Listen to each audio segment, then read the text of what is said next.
So guys, welcome back to the channel. It's a super exciting day for me. I'm getting to put this thing here, my beloved Savage, right? I've got the FLM hardened 3-speed gears. I've got hardened differentials and I'm going to fit them all today. I've got race fuel now and not the R to R, which is very oily. So hopefully that will improve the running on the engine. And it's just, I'm super excited about it. So I'm going to let you join me while I do all the work and hopefully we get to run it too. It's a beautiful day outside, bit cold, but what a great day for a bit of nitro. Anyway, I'll catch you in a minute.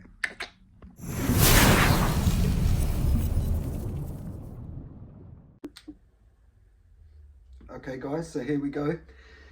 Got the Savage on the bench down here. So first of all, I think what I'll do is I will remove the tank, some of this this roll bar, the air filter, and pop off the transmission and start on that.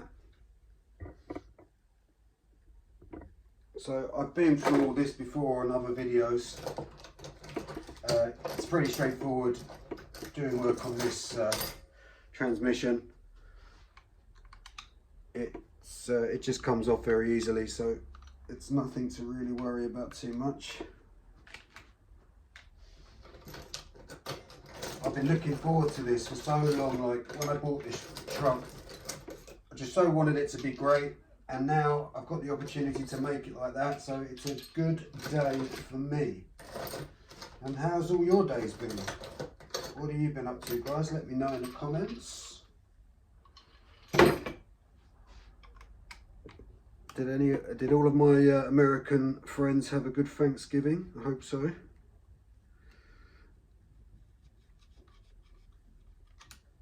Okay.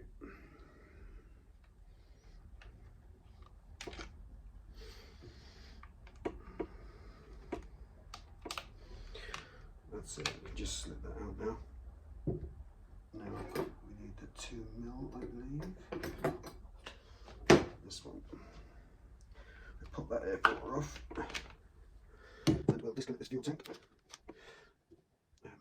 put this out the car. And I'll put this up with that. Okay.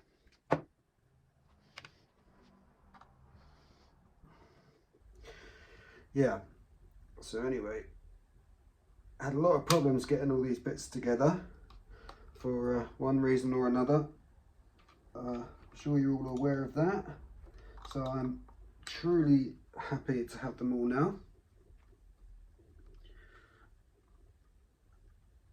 Yeah. Like I just so want this truck to be great. I've got it into my head that I want to, you know, I'm really into this nitro. I want to promote it. I want to get kids into it and other people. And I got it into my head that I want to make this truck here as close to like a brushless basher as I can. As strong as I can. I want to be able to do like nice tricks with it. Not smash it up at all, obviously, but just get it just so it's just awesome, so people just look at it and they think this is a great hobby and it's something I want to be involved in. And this is going to be the start of it. Okay, so that's the little handle roll cage thing off, and there's just 3 other screws on the top of this trans. I'll get you back on when this is off and out. Okay guys, so this is the top of the transmission out here. The center cluster's in here, but that just pulls out. So first I'm going to address this, and this just comes apart with 3 bolts here, and then I'll be able to pull that apart.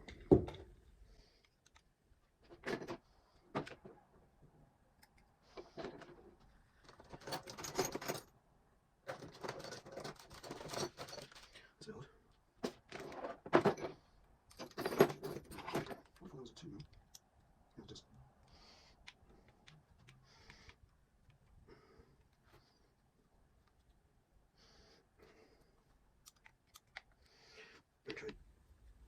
Now I already put a shim in this because this was wobbling this top cluster a lot. And when I got it back from being fixed, the shim was still there. And they said they completely put a new trans in. But they obviously didn't, because some of the bits that I'd put in it were still there. But there you have it. We live and learn. Right, so that's the last one out. Almost. There we go. Okay.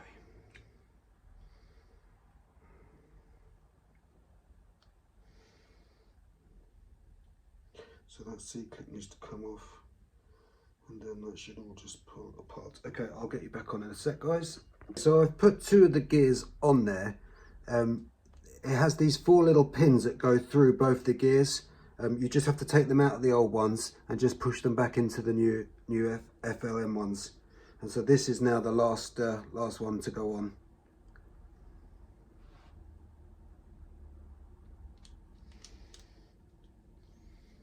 Okay, so that's the top cluster with all the gears in place.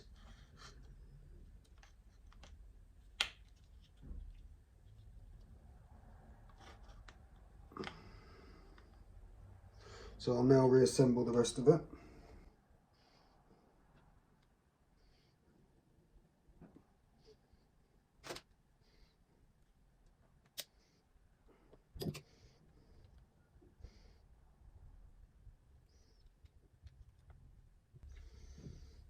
I don't know if it's going to need 2 shims, because that's not.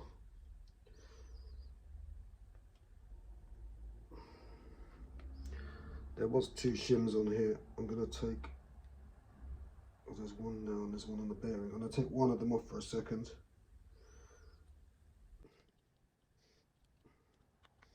Okay, let's see how that, I put this back on, push it together. And still quite a lot of movement there. Not loads, but enough. So I think I'll add that other shim.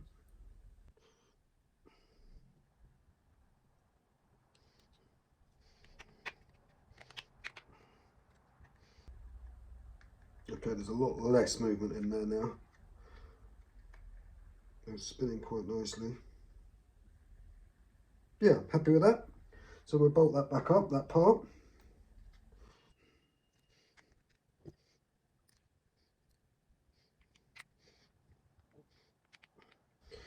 Okay, that's one. I haven't cinched it up really tight yet.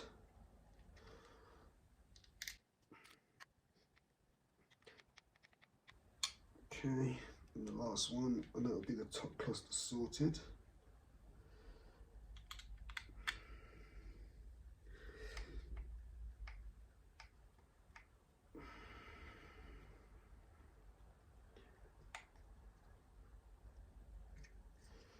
Okay, now I'll cinch them up a bit.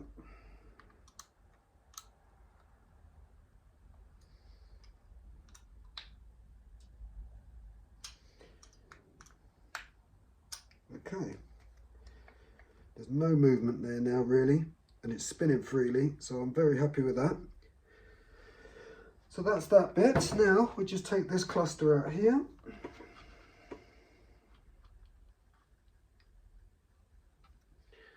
There we go. And we'll take this one apart, and I'll bring you back on when I start assembling it again. Okay, I've taken it apart now, and I'm going to start taking these gears off. That's supposed to be a flange bearing, and they just go straight through, which isn't great. Then the shim. That one. Then another flange bearing, and then this one's going to have to come off also.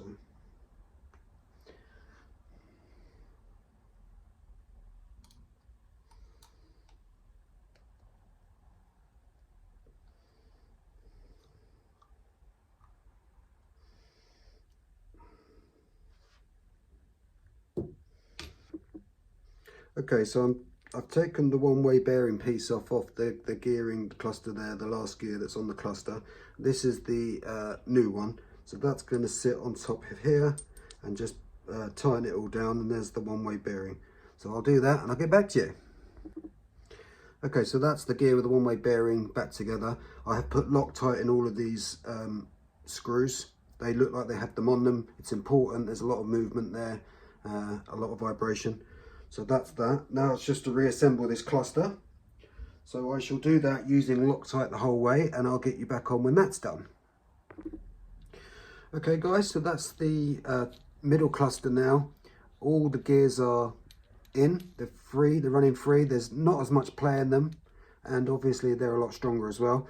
I've Loctited all the retaining grub screws, obviously not the adjusting ones for the gear adjusters, because you need to adjust them, so obviously you're not going to Loctite them in, but all the grub screws that retain the gears on the shaft are Loctited in.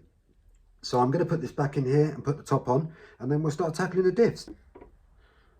Okay guys, so this is the last bit going back together. So the last parts where the trans was concerned.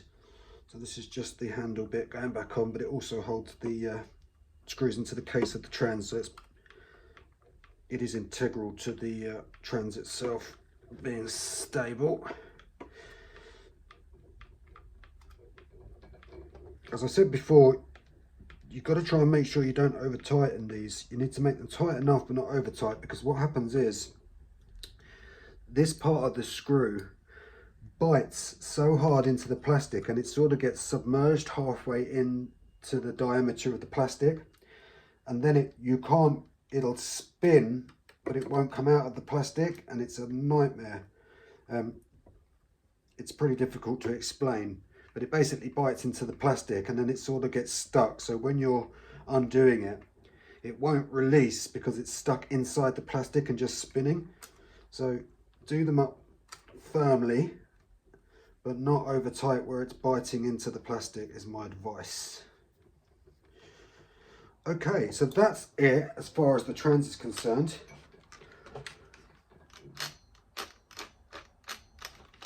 Doesn't sound great, but it could be the mesh.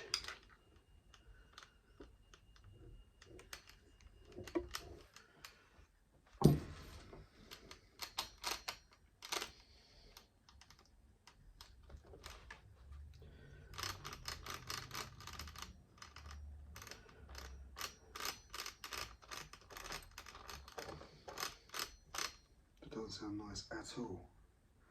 What on earth is wrong there?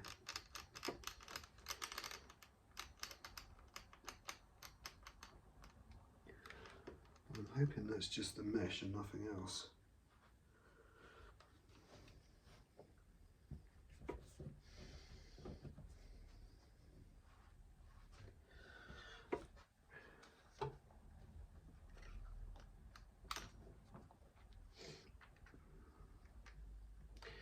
We'll have to take the engine off and check what's going on there.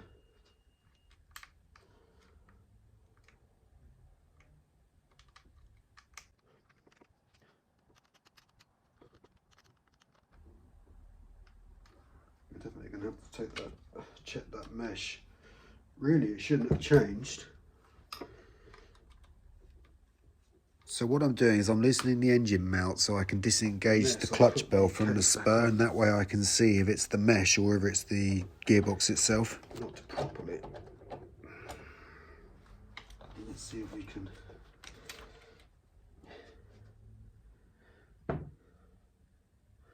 tinker with it here while it's fine.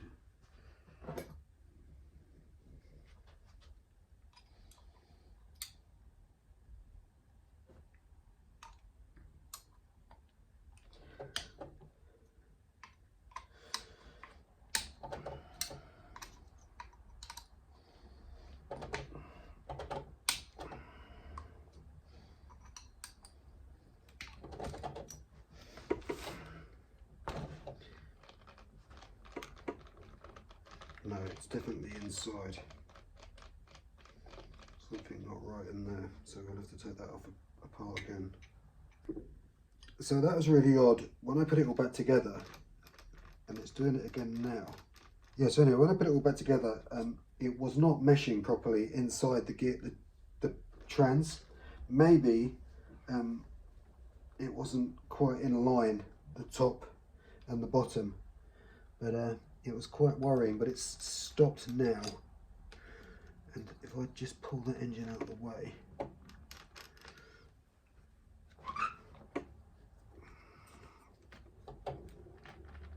no, it's doing it again. So it's when this is over tightened, it doesn't like it. So maybe there'll have to be some shims put on the gearbox itself, because it's okay like that, but if you do it any tighter, it really doesn't like it. So I think maybe what I'm going to have to do is actually put shims where these meet the case, so you can tighten it down, but you're not putting a loads of pressure on the case, because that is not ideal, to say the least.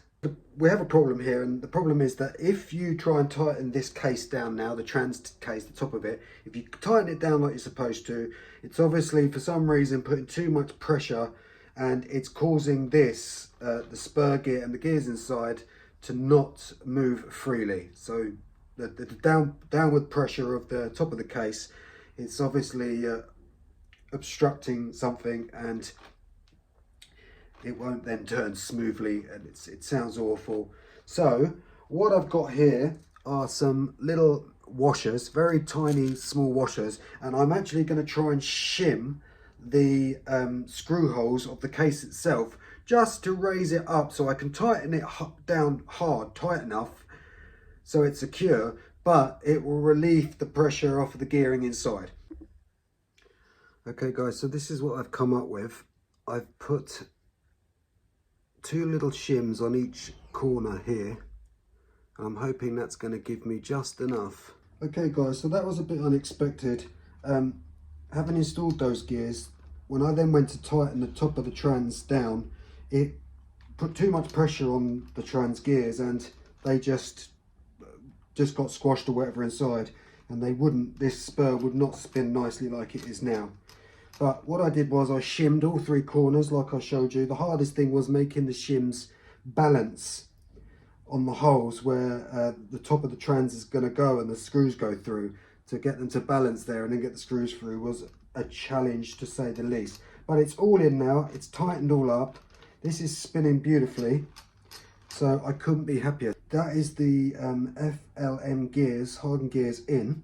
The next thing to do is to swap these diffs out for these hardened bulletproof diff and pinion. That's a lot easier on these new Savages apparently.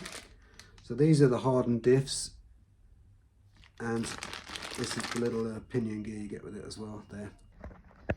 So here we go guys, I've opened up the diff case. It's out with the old one and in with the new one. Give a little bit of clean up in there as well, and add some grease. Okay guys, so there we have it. I hope that helps some of you if you want to do the FLM gear conversion. Maybe navigate some of the problems you might come across down the line. Anyway, and that's it. If you enjoyed the video, it would really help me if you liked, commented. If you're not subscribed, please subscribe. I'm very, very small channel, so that sort of thing, it's a big motivation for me, and I would really appreciate it.